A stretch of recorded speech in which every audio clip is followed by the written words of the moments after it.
reflect upon those, not for that itself, but to go one step beyond it, to that which has no qualities, Yes. to the good. So then don't you encounter the idea of the good first? I thought your question before was whether or not they could be taken separately. If you're saying that they can be taken sequentially, that's true. That's his goal. Yeah, that's what His goal in the Republic is to take it sequentially. There are some systems that have either, seldom do they have them both, and when they do have them both, that they don't see that one is necessarily related to the other. Okay. What we're saying is they are essentially related. Correct? We are saying that they are essentially related. I mean, they have to be related. You can't have one without. Yes, you can have one without the other. You can't have one without the other, but that's not what Plato is saying in the Republic. That's correct. Okay. Right.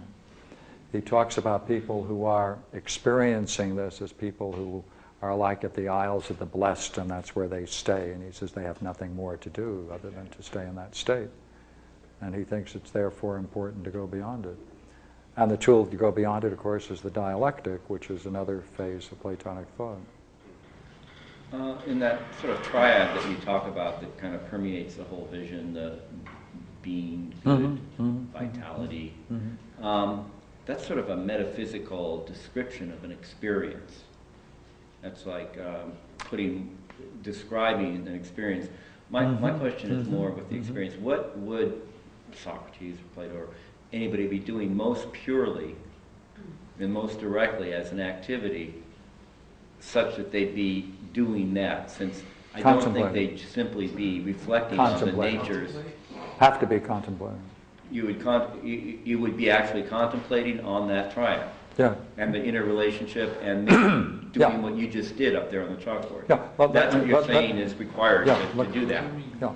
You see, there are many people who have had this kind of experience we're calling beauty itself that don't go on and make these distinctions.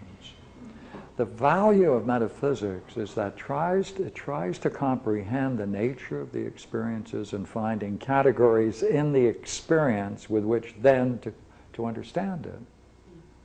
And there are many people, poets and all the kinds of people, visionaries throughout history that have very splendid visions, very much like beauty itself. Burke has, of course, cosmic consciousness, one of the great ones. But they don't try to then reflect and say, what is it that's so much akin in that experience to myself? It's out of such reflections that you get these categories, and then these categories begin to be the very ideas of metaphysics. See, metaphysics isn't taking a group of ideas and putting them in. It's discovering their necessity through these experiences, which then can bring about a way of understanding them in their totality, so that therefore this realm is not only intelligible but understandable. That's the goal. So it would be just as important to do this kind of work as to seek out those kinds of experiences. I mean, it's kind of, they go hand in hand in this game. Yes, let me even go further. Unless someone went through this kind of analysis, they couldn't do the Platonic dialectic to the good. There's no way they could do it, because the passage from being, or the idea of the good, to the good itself is through a dialectic. And the dialectic means you're going to explore the very assumptions that you make and that you have made dealing with the experience of beauty itself, or beholding the good. And you can't reach presuppositions or assumptions or hypotheses unless you then find a language to express the content of your experience. And therefore this game is only open to people who want to put words, find the proper words to express their most profound experiences, which then can be used for this higher purpose. So the good is not inexpressible. Yeah. No qualities, therefore. Is that by nature simple? What did you say? Simple. Okay. It is simple. Then you got, well, it exists and it is simple. Two. Like I'm trying to, when you started out, you said that language is a means by which, or leads to a vision. It can be, depending on the kind of language you use, makes it possible. Is that, am I quoting you or? No, you're not. Okay. Yeah. I'm sorry. Aren't you? Partially. Wasn't that the first? Didn't you put Yeah, do you need it for what you're going to be doing? Yeah, shapes. Okay.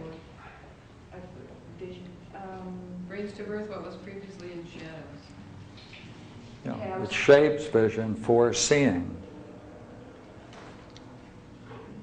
This kind of language. Yeah. Yeah. I was trying to understand how that description that you did of the triad represented that kind of phenomenon, shaping vision for, shaping vision for seeing. Am I saying that right? Using words to make the diagram, and so that's what good is being, vitality, and then intelligible, and that's using words to create vision on the chalkboard, and it's not there anymore. It's like a butterfly net. To describe something. If you don't have the net and the right weave of words, you're not going to catch the butterfly. Yeah. So that's the And anticipation, actually, because if you can form words to, if you can put words on your experience such that it becomes that intelligible, then that must prepare you to have a further experience of it. Or see deeper into it. Well, yes, since it admits of degrees, that's right. One can enter into this at various depths, under various conditions, more and more profoundly, even though it's one. Then you become a slave to the words. Pardon me? Then you become a slave to the words. Like having a great time. Oh, yeah, Having then, a great time. Oh. Not as good as before. that's quite true. But one of the dangers, of course, is that you may keep the language instead of recollecting the experience. So the experience And of that- what is not. Oh, yeah, yeah. Somebody will be said. Yeah. Let me tell you what I recall. Oh, well, make sure, try to get back to the experience. I guess you have Don't to tell be- me those words that have been used so often. Yeah. It's always a danger, isn't it? Yeah.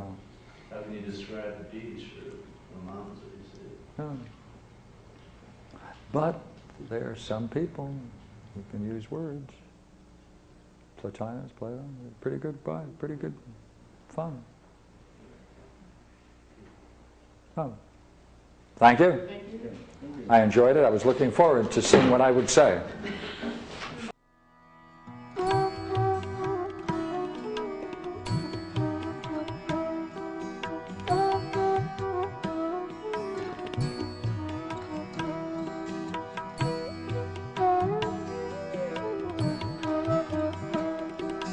Thank you.